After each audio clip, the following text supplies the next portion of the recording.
একজন মুমিন প্রবলভাবে এই কথাটা বিশ্বাস করে, ওয়াল কদরি খায়রিহি ওয়া শাররিহি মিনাল্লাহি তাআলা, যে তাকদীরের ভালো মন্দ সবই কার পক্ষ থেকে? আল্লাহর পক্ষ থেকে। সুতরাং আমার তাকদীরে ভাগ্যে ভালো আসলেও আমরা মনে করি এটা আল্লাহর পক্ষ থেকে, যদি কোনো মন্দ আসে সেটাও বিশ্বাস করি কার পক্ষ থেকে? আল্লাহর পক্ষ থেকে। তাহলে তাকদীরের ভালো মন্দ সম্পূর্ণ কার পক্ষ থেকে? আল্লাহর পক্ষ থেকে। মুমিন হিসাবে এটা আমরা দৃঢ়ভাবে প্রবলভাবে বিশ্বাস করি এবং বিশ্বাস করাই আমাদের উপর কর্তব্য। সম্মানিত হাজিরিন, বিপদ মুসিবত আসে আল্লাহর পক্ষ থেকে। আল্লাহ রাব্বুল আলামিন ইরশাদ করেছেন, মা আসাবা মিন মুসিবাতিন ইল্লা বিইذনিল্লাহ। কোনো বিপদ মুসিবত দুঃখ কষ্ট পরীক্ষা যন্ত্রণা ঝামেলা আল্লাহর অনুমতি ছাড়া আসে না। যা আসে সবে কার পক্ষ থেকে আসে? আল্লাহর পক্ষ থেকে আসে।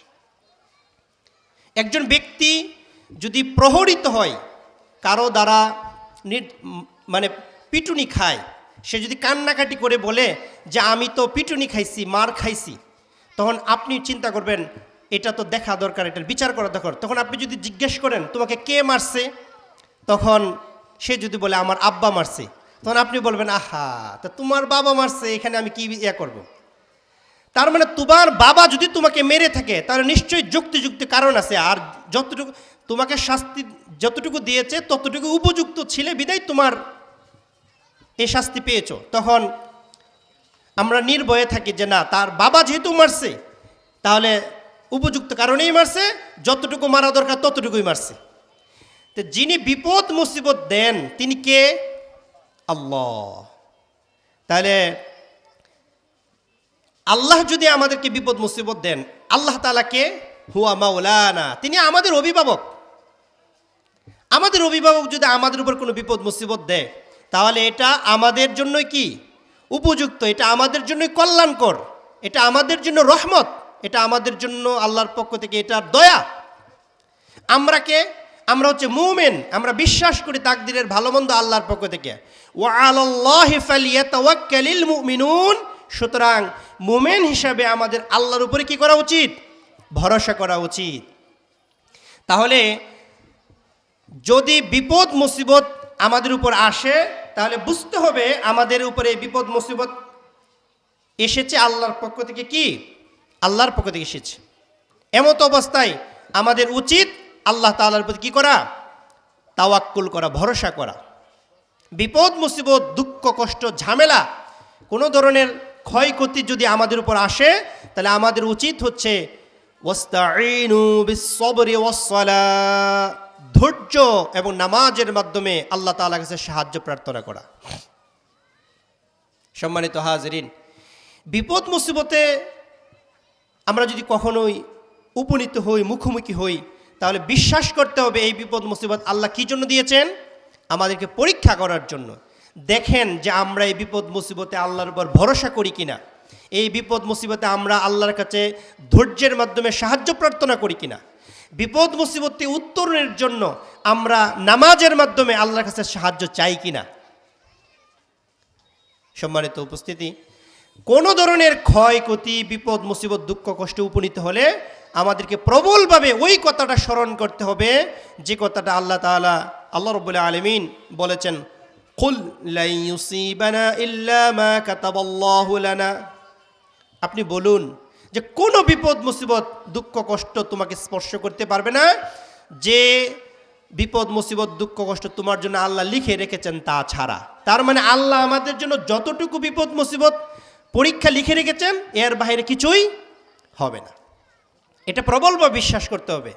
তো বিপদ মুসিবতে যখন মানুষ উপনীত হয়, দুঃখ কষ্টে যখন সে পড়ে যায়, ক্ষয়ক্ষতির সম্মুখীন হয়, তখন মানুষ ঘাবড়ে যায়, মানুষ দুশ্চিন্তা দুর্ভাবনায় পড়ে যায়। এমতো অবস্থায় এটা হওয়াটা স্বাভাবিক।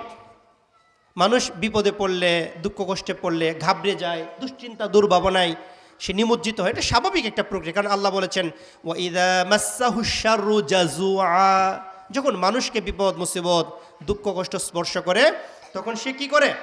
তখন সে ঘাবড়ে যায়। আসলে তো স্বাভাবিক। একটা মানুষ যখন বিপদে পড়ে যায়, দুঃখ কষ্টে পড়ে যায়, ক্ষয়ক্ষতির সম্মুখীন হয়, তখন সে ঘাবড়ে যায়। তো ঘাবড়ে যখন আমরা যাব, তখন আমাদেরকে প্রবলভাবে এটা বিশ্বাস করতে হবে যে আল্লাহ আমার জন্য যতটুকু লিখে রেখেছেন বাহিরে কিছু হবে না।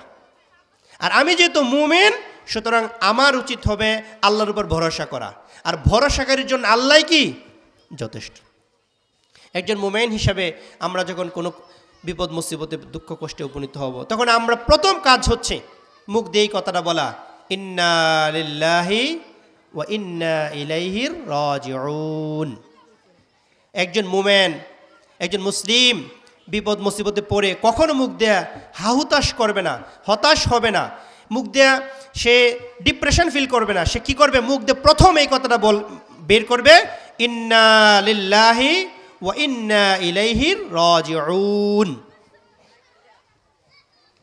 দ্বিতীয় হচ্ছে, একজন মুমিন বিপদ মুসিবতে পড়ে প্রশান্তি খুঁজবে এভাবে যে হাসবুনাল্লাহু ওয়া নি'মাল ওয়াকিল নি'মাল মাওলা ওয়া নি'মান নাসির। আমার জন্য আল্লাহই যথেষ্ট, আল্লাহ আমার জন্য কতই না উত্তম অভিভাবক। মুখ দিয়ে আমরা কি বলবো? হাসবুনাল্লাহ, আল্লাহ আমার জন্য কি যথেষ্ট। এটা হচ্ছে একটা মেন্টাল স্যাটিসফ্যাকশন, মানসিক প্রশান্তির জন্য। মানুষ কখনো কখনো বিপদে পড়ে কারো সহযোগিতা না পেয়ে তখন কি বলে? যে আমার জন্য আল্লাহ আছে, আল্লাহই যথেষ্ট। সুতরাং কারো সহযোগিতা না পেয়ে আমি বললাম আল্লাহ আমার জন্য যথেষ্ট, আল্লাহ আমার আছে, এটা না করে বরং সবার আগেই মুখ দিয়ে কথা বলা উচিত, হাসবুনাল্লাহু ওয়া নি'মাল ওয়াকিল, আল্লাহ আমার জন্য যথেষ্ট। আমরা যেন কোরআন থেকে এই অনুপ্রেরণা শিক্ষা নিয়ে এ কথাটাও বলি, হাসবি আল্লাহু লা ইলাহা ইল্লা হুয়া আলাইহি তাওয়াক্কালতু ওয়া হুয়া রাব্বুল আরশিল আযীম। আমার জন্য আল্লাহই যথেষ্ট, যে আল্লাহ আমাদের ইলাহ, তিনি ছাড়া আর কোনো ইলাহ নেই। সুতরাং মুমিন হিসাবে আমি সেই ইলাহের প্রতি ভরসা করলাম, তিনিই আমার জন্য যথেষ্ট। আমার মুখ দিয়া সবসময় এ কথা বলাই উচিত। হাহুতাশ করে ও মায়া গো, ও বাবা গো, এ ধরনের শব্দ চয়ন না করে মুখ দিয়ে কি বলা উচিত? হাসবুনাল্লাহ। আপনারা কি এই দোয়াটা পারেন? লা হাওলা ওয়ালা কুওয়াতা ইল্লা বিল্লাহ। লা হাওলা, কোনো উপায় নেই, উপকরণ নেই, পদ্ধতি নেই, কৌশল নেই, ওয়ালা কুওয়াতা, কোনো শক্তি নেই, ইল্লা বিল্লাহ, আল্লাহর শক্তি ছাড়া। একজন মুমিন যদি কখনোই বিপদ মুসিবত দুঃখ কষ্টে ক্ষয়ক্ষতির সম্মুখীন হয়ে এই কথাটা মুখ দিয়ে বলে, লা হাওলা ওয়ালা কুওয়াতা ইল্লা বিল্লাহ, বারবার যদি এই বিশ্বাস নিয়ে বলে এই কথাটা, লা হাওলা ওয়ালা কুওয়াতা ইল্লা বিল্লাহ, তাহলে আল্লাহ তাআলা তার জন্য অসম্ভবকে সম্ভব করে দিবেন, অসাধ্যকে সাধন করে দিবেন, অকল্পনীয় বিষয়কে বাস্তবে রূপদান করে দিবেন। আপনি কল্পনাও করতে পারবেন না। আপনি যখন মুখ দিয়ে বারবার বলবেন লা হাওলা ওয়ালা কুওয়াতা ইল্লা বিল্লাহ, লা হাওলা ওয়ালা কুওয়াতা ইল্লা বিল্লাহ, লা হাওলা ওয়ালা কুওয়াতা ইল্লা বিল্লাহ, এগুলি যত বেশি পড়বেন আপনার মাথার উপর থেকে বিপদ কেটে যাবে এবং এমন উপায় উপকরণ বের হবে যা আপনি কল্পনাও করতে পারবেন না। তাহলে এই দোয়াটা শেখা উচিত কিনা বলেন? বিপদে পড়ে বারবার মুখ দিয়া এই কথাগুলি যেন বের হয়, ইন্না লিল্লাহি ওয়া ইন্না ইলাইহি রাজিউন। আমাদের মুখ দিয়ে যেন বারবার এই কথাটি বের হয়, লা হাওলা ওয়ালা কুওয়াতা ইল্লা বিল্লাহ। আমাদের মুখ দিয়ে যেন হাহুতাশ, এই ধরনের হতাশার শব্দ চয়ন যাতে না বের হয়ে, বরং আমাদের মুখ দিয়ে যেন বের হয় হাসবুনাল্লাহু ওয়া নি'মাল ওয়াকিল। আমাদের মুখ দিয়ে যেন এই কথাই বের হয়, হাসবি আল্লাহু লা ইলাহা ইল্লা হুয়া আলাইহি তাওয়াক্কালতু ওয়া হুয়া রাব্বুল আরশিল আযীম। সম্মানিত মুসল্লিয়ান, সম্মানিত উপস্থিতি, আপনারা নিশ্চয়ই আল্লাহর নবী ইউনুস আলাইহিস সালামের নাম শুনেছেন। ইউনুস আলাইহিস সালাম যখন মাছের পেটের মধ্যে ছিলেন, একটা কঠিন পরীক্ষার মুখোমুখি হয়েছিলেন, তখন ইউনুস আলাইহিস সালাম কি পড়েছিলেন? লা ইলাহা ইল্লা আনতা সুবহানাকা ইন্নী কুনতু মিনাজ জালিমিন, যেটাকে আমরা দোয়া ইউনুস বলি। এই দোয়া ইউনুস আলাইহিস সালাম পড়েছিলেন বিধায় সেই কথাটা আল্লাহ কুরআনুল কারীমে উল্লেখ করে রেখেছেন। কোনো মানুষ যদি এরকম একটা কঠিন পরীক্ষার মধ্যে পড়ে, সেও যদি একভাবেই ইউনুস আলাইহিস সালামের মতো ভুল স্বীকার করে আল্লাহ তাআলার কাছে ক্ষমা চায়, তাহলে ইউনুস আলাইহিস সালামকে যেভাবে আল্লাহ তাআলা মাছের পেট থেকে উদ্ধার করেছিলেন, সেভাবেও আল্লাহ তাআলা আমাদেরকেও কি করবেন? উদ্ধার করবেন। যখন ইউনুস আলাইহিস সালাম বলেছেন লা ইলাহা ইল্লা আনতা সুবহানাকা ইন্নী কুনতু মিনাজ জালিমিন, আল্লাহ তাআলা বলেছেন ফাস্তাজাবনা লাহু ওয়া নাজ্জাইনাহু মিনাল গাম্মি ওয়া কাযালিকা নুনজিল মুমিনিন। আমি ইউনূস আলাইহিস সালামের দোয়া কবুল করলাম এবং তাকে মাছের পেট থেকে উদ্ধার করলাম। ওয়া কাযালিকা নুনজিল মুমিনিন, অনুরূপভাবে মুমিনরাও যদি কোনো বিপদ মুসিবত দুঃখ কষ্টে পড়ে আমার কাছে আরজি পেশ করে, আবদার পেশ করে, আমার কাছে এভাবে নিজের ভুল স্বীকার করে ক্ষমা চাই, অনুরূপভাবে যুগে যুগে আমি মুমিনদেরকেও আমি উদ্ধার করব। সুবহানাল্লাহ। যে আল্লাহ ইউনূস আলাইহিস সালামকে মাছের পেট থেকে উদ্ধার করেছিলেন, সে আল্লাহ তাআলা কি আজও আছে না নাই? যদি থেকে থাকে, আমরা যদি বিপদে পড়ে সেভাবেই যদি আল্লাহ তাআলার কাছে আল্লাহর পবিত্রতা ঘোষণা করে আল্লাহর কাছে ক্ষমা চাই, সে আল্লাহ আমাদের উদ্ধার করবে না? করবে না? করবে। সুবহানাল্লাহ। আল্লাহর শুকরিয়া আদায় করি যে আমাদের কি আল্লাহ আছে, আমাদের কি আছে? সে আল্লাহর প্রতি কি আমরা খুশি আছি? বলেন রাদিতু বিল্লাহি রাব্বা ওয়া বিল ইসলামি দীনা ওয়া বি মুহাম্মাদিন নাবিয়্যান ওয়া রাসূলা। যে হে আল্লাহ, তোমাকে রব হিসেবে পেয়ে আমি খুশি, রাসূল সাল্লাল্লাহু আলাইহি ওয়াসাল্লাম নবী, রাসূল সাল্লাল্লাহু আলাইহি ওয়াসাল্লাম নবী এবং রাসূল হিসেবে পেয়ে আমি খুশি আছি, ইসলামকে দ্বীন হিসেবে পেয়ে আমি কি আছি? খুশি আছি। আলহামদুলিল্লাহ। সম্মানিত হাজিরিন, ইউনূস আলাইহিস সালাম কি দোয়াটা পড়েছিলেন? লা ইলাহা ইল্লা আনতা সুবহানাকা ইন্নী কুনতু মিনাজ জালিমিন। আর আল্লাহ তাআলা বলেছেন ফালাউলা আন্নাহু কানা মিনাল মুসাব্বিহিন লালাবিথা ফীমা বাতনিহি ইলা ইয়াউমি ইউবআসুন। ইউনূস আলাইহিস সালাম আল্লাহর তাসবিহ করেছিলেন, আল্লাহকে পবিত্র ঘোষণা করে নিজেকে দোষী সাব্যস্ত করে তিনি কি করেছিলেন? আল্লাহ তাআলার কাছে দোয়া করেছিলেন, এই দোয়াটা পড়েছিলেন। আর সেজন্য আল্লাহ বলেছেন ইউনূস আলাইহিস সালাম যদি তাসবিহ না করতো, লালাবিথা ফীমা বাতনিহি ইলা ইয়াউমি ইউবআসুন, কিয়ামত পর্যন্ত ইউনূস আলাইহিস সালামকে মাছের পেটে থাকতে হতো। তাহার মানে হচ্ছে যে মানুষ যদি ভুল স্বীকার করে, নিজের অসহায়ত্ব স্বীকার করে, আল্লাহর কাছে ক্ষমা চায়, আল্লাহর কাছে কি চায়? প্রার্থনা করে, আল্লাহ তার দোয়া কি করে? কবুল করে। সম্মানিত হাজিরিন, আমরা বিপদ মুসিবতে পড়ে গেলে অধিক পরিমাণে রাসূলের প্রতি দুরূদ এবং সালাম পেশ করব। রাসূলের প্রতি যদি কেউ দুরূদ এবং সালাম পেশ করে, একবার দুরূদ পড়ে আল্লাহ তাআলা তার উপর 10 বার দয়া করে। মান সাল্লা আলাইয়া সালাতান সাল্লাল্লাহু আলাইহি 10 মাররা, কেউ যদি একবার রাসূলের প্রতি দুরূদ পড়ে, আল্লাহ সুবহানাহু ওয়া তাআলা তার উপর 10 বার দয়া করে। তাহলে আমরা বেশি বেশি পরিমাণে বিপদ মুসিবতে পড়ে গেলে রাসূলের প্রতি কি পেশ করব? দুরূদ এবং সালাম পেশ করব। সম্মানিত হাজিরিন, আমার আলোচনাটা শেষ করে ফেলতে হবে খুব স্বল্প সময়ের মধ্যেই, বিধায় আমার আলোচনাটাও গুছিয়ে নিয়ে আসতে হবে। তো এক্ষেত্রে আমরা যখন বিপদ মুসিবতে পড়ে যাব, তখন আমরা সান্ত্বনা খুঁজবো এভাবে যে আল্লাহ তাআলা বলেছেন ইন্না মাআল উসরি ইউসরা, কষ্টের পরে কি আছে? সুখ আছে। কষ্টের সাথে কি আছে? সুখ আছে। এখন কষ্ট হচ্ছে, দুঃখ হচ্ছে, ইনশাআল্লাহ কষ্ট থাকবে না, আল্লাহ কষ্ট দূর করে দেবেন। আল্লাহ যখন আমাদের উপর থেকে বিপদ মুসিবত দুঃখ কষ্ট পেরেশানি দূর করে দেয়, মুমিন বান্দা হিসাবে আমাদের কি করা উচিত? আল্লাহর প্রতি কৃতজ্ঞ থাকা উচিত, বলা উচিত আলহামদুলিল্লাহিল্লাযী আযহাবা আন্নাল হাযানা, আমি সেই রবের প্রশংসা করছি যে রব আমাকে বিপদ থেকে উদ্ধার করেছেন, যে রব আমার উপর থেকে দুঃখ কষ্টকে সরিয়ে দিয়েছেন। এই কথাগুলো আমাদের জানা দরকার, এই দোয়াটা মুখস্থ করা উচিত। বিপদ আমাদের উপর থেকে যখন দুঃখ কষ্ট দূর হয়ে যায়, অসুস্থতা ভয়ভীতি দূর হয়ে যায়, ক্ষয়ক্ষতি যখন আল্লাহ তাআলা পুষিয়ে আমাদেরকে আল্লাহর দয়া লাভে ধন্য করে, তখন মুখ দিয়া কৃতজ্ঞতার সুরে এ কথাই বলা উচিত আলহামদুলিল্লাহিল্লাযী আযহাবা আন্নাল হাযানা, প্রশংসা করছি সেই আল্লাহর যে আল্লাহ আমার মাথার উপর থেকে আমার উপর থেকে দুঃখ কষ্ট দূর করে দিয়েছেন। কি বলেন, আমরা জীবনে কি কোনো ধরনের দুঃখ কষ্টে উপনীত হইনি? হয়েছি। এখন কৃতজ্ঞতার সুরে বলেন আলহামদুলিল্লাহ। সম্মানিত হাজিরিন, আমাদেরকে মনে রাখতে হবে যে আমাদের রব তার নিজের উপর বান্দার তার নিজের উপর নিজে ওয়াজিব করে নিয়েছেন বান্দারকে দয়া করা। আল্লাহ রাব্বুল আলামিন বলেছেন কাতাবা আলা নাফসিহি রাহমা, বান্দার উপর দয়া করা, অনুগ্রহ করা, মায়া করা, মহব্বত করা আমি আমার নিজের উপর ওয়াজিব করে নিলাম। তাহলে আল্লাহ হচ্ছেন রহমান, আল্লাহ হচ্ছেন রহিম।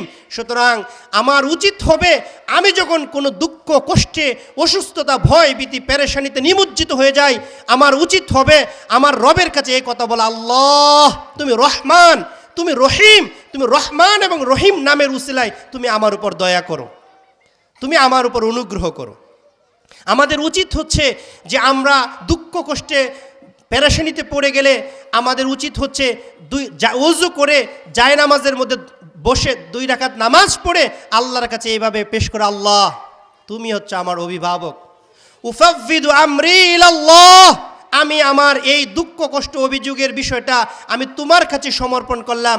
রব্বি ইয়াসসির ওয়ালা তুআসসির ওয়াতাম্মিম আলাইনা বিল খাইর, হে আল্লাহ তুমি আমার জন্য বিষয়টা সহজ করো, আমার জন্য কঠিন করো না, কল্যাণের সাথে আমাকে এই বিপদ থেকে উদ্ধার করো, কল্যাণের সাথে আমার এই কাজটা তুমি কি করো, সহজ করো।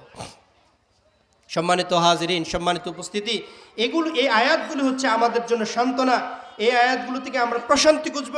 কিন্তু দুঃখজনক হলে সত্য, মানুষ যখন বিপদ মুসিবতে পড়ে যায় তখন সে অবচেতন মনেই এই কথা বলে, লাইন আং জাইতানা মিন হাযিহি লানাকুনান্না মিনাশ শাকিরিন, হে আল্লাহ তুমি যদি আমাকে এই বিপদ মুসিবত থেকে উদ্ধার করো আমি কৃতজ্ঞ থাকব। কিন্তু দুঃখজনক হলো সত্য, মানুষ বড়ই অকৃতজ্ঞ। মানুষ যখন বিশেষ করে সমুদ্রে, নদীতে, সাগরে কোনো বিপদ মুসিবতের সম্মুখীন হয়, তখন সে যখন উত্তাল সমুদ্রের মধ্যে ডুবে যাওয়ার উপক্রম হয়, তখন সে অবচেতন মনে আল্লাহরে ডাকে, বলে আল্লাহ তুমি আমাদেরকে বাঁচাও, তুমি আমাদেরকে হেফাজত করো। সবাই খায় মনোবাক্যে আল্লাহকে ডাকে।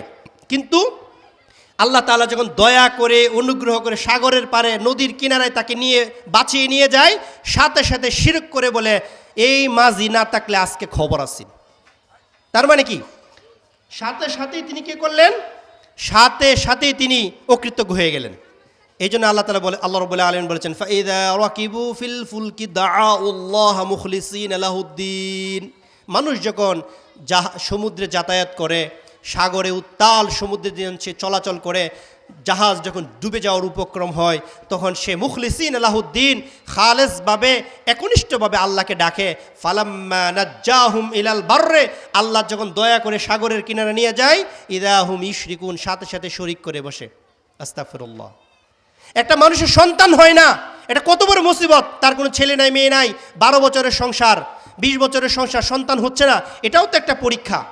কিন্তু দুঃখজনক হলো সত্য, তারা যখন স্বামী স্ত্রী মিলন করে তখন বলে কি, লাইন আতাইতানা সলিহান লানাকুনান্না মিনাশ শাকিরিন, আল্লাহ তুমি যদি আমাদের সন্তান দেও আমরা তোমার প্রতি কৃতজ্ঞ থাকব। দুঃখজনক হলো সত্য, যখন আল্লাহ তাআলা তাকে সন্তান দেয় তখন অকৃতজ্ঞতার সুরে এই সন্তানের জন্য কি করে, ফেসবুকে পোস্ট দেয়, আমি বাবা হলাম। আপনি কি বাবা হয়েছেন না আল্লাহ আপনাকে দয়া করেছে? আপনি ছেলের নাম রাখছেন গাউসুল আজম। গাউসুল আজম কি ব্যক্তি না আল্লাহ? সর্বোচ্চ সাহায্যকারী কে? আল্লাহ। তাহলে আপনি নাম রাখছেন এমন একটা নাম যে নামটা আল্লাহর সাথে, ইসলামের সাথে, দ্বীনের সাথে যায় না, সেই রকম একটা নাম রাখছেন। আপনি সন্তানকে দ্বীন শিক্ষা দেন নাই, সন্তানকে আদব শিক্ষা দেন নাই, সন্তানকে আপনি সুন্দর নাম রাখেন নাই। তাহলে আপনি সন্তান হওয়ার আগে বলেছিলেন কৃতজ্ঞ থাকবেন, কিন্তু যখন আল্লাহ আপনাকে সন্তান দিলেন তখন আপনি অকৃতজ্ঞ হয়ে গেলেন। আপনি যখন অসুস্থ হলেন আপনি বলেছিলেন আমি অসুস্থ হয়ে গেলে আমি আর কখনো অন্যায় করব না, আমি কখনো জুলুম করব না, আমি পাপ করব না, সকল পাপ থেকে আমি নিজেকে গুটিয়ে আমি ভালো হয়ে যাব। কিন্তু যখন আল্লাহ আমাকে বিপদ থেকে, অসুস্থতা থেকে বাঁচালেন, সুস্থ করলেন, বিপদ থেকে উদ্ধার করে নিয়ামত দিলেন, সাথে সাথে আমরা কি করলাম, অকৃতজ্ঞ হয়ে গেলাম, আমরা আর আল্লাহকে ভুলে গেলাম। মানুষের সেরকম একটা চরিত্রের কথা আল্লাহ তাআলা বলেছেন, ওয়াইদা মাসাল ইনসানা দুররু দাআনা লিজামবিহি, মানুষকে যখন আমি দুঃখ কষ্ট বিপদ মুসিবত দিয়ে স্পর্শ করি তখন সে বিপদে পড়ে কাতর হয়ে দাঁড়িয়ে বসে শুয়ে এমনভাবে আল্লাহকে ডাকে মনে হয় সে ভালো হয়ে যাবে। কিন্তু যখন আল্লাহ তাকে দয়া করে, মায়া করে, অনুগ্রহ করে বিপদ থেকে উদ্ধার করে তখন সে মানুষ কি করে, ফালাম্মা কাশাফনা আনহু দুররাহু, যখন আল্লাহ বলেছেন আমি যখন তার উপর থেকে বিপদ দুঃখ কষ্ট ক্ষয়ক্ষতি পুষিয়ে দিয়ে তাকে যখন নিয়ামত দেই তখন সে এমনভাবে পৃথিবীতে বিচরণ করে, এমনভাবে লাইফস্টাইল লিড করে, সে এমনভাবে যেই সেই হয়ে যায় মনে হয় বিপদে পড়ে সে আমার ডাকেই নাই। তার মানে কত বড় অকৃতজ্ঞ, বিপদে পড়ে কাতর হয়ে দাঁড়িয়ে বসে শুয়ে আল্লাহকে ডেকেছে, বিপদ চলে যাওয়ার পরে সে কি হয়েছে, বেপরোয়া হয়ে গেছে, সে মনে হয় আল্লাহর বিপদের ডাকেই নাই। এরকম অকৃতজ্ঞ হওয়া যাবে? আমার আলোচনার সময় 6টা 45 মিনিট, 6টা 43 বেজে আর 2 মিনিট সময় আছে। 2 মিনিটের মধ্যে আমি শেষ করে দিব। আমাদের একটা হাদিস আমি আমার শুরুতে পড়েছিলাম, সেটি হচ্ছে ইন্না ইযমাল জাযাই মা ইযমিল বালাই, বিপদ যত বড় তার প্রতিদান তত বড়। ইদা আহাব্বা কওমা বাতালাহুম, আল্লাহ যখন কাউকে বিপদ পছন্দ করে তাকে বিপদ মুসিবত দিয়ে পরীক্ষা করে। ফামান রদিয়া ফালাহুর রিদা, বিপদে পড়ে দুঃখ কষ্টে অসুস্থতায় পড়ে সে যদি আল্লাহর প্রতি সন্তুষ্ট থাকে আল্লাহও তার প্রতি সন্তুষ্ট থাকে। ওমান সাখিতা ফালাহুস সাখাতা, সে যদি বিপদে পড়ে অসন্তুষ্ট থাকে আল্লাহর প্রতি আল্লাহও তার প্রতি কি হয়? অসন্তুষ্ট হয়। সুতরাং আল্লাহ অসন্তুষ্ট হয় এরকম কাজ করা যাবে? মনে রাখবেন, বিপদ কখনো কখনো নিয়ামত। এমন অনেক মানুষ আছে বিপদে পড়ে তওবা করেছিল, তওবা করে এই যে ভালো হয়েছে, কিয়ামত মৃত্যুর আগ পর্যন্ত সে ভালোর উপর কি রয়েছে? অটল রয়েছে।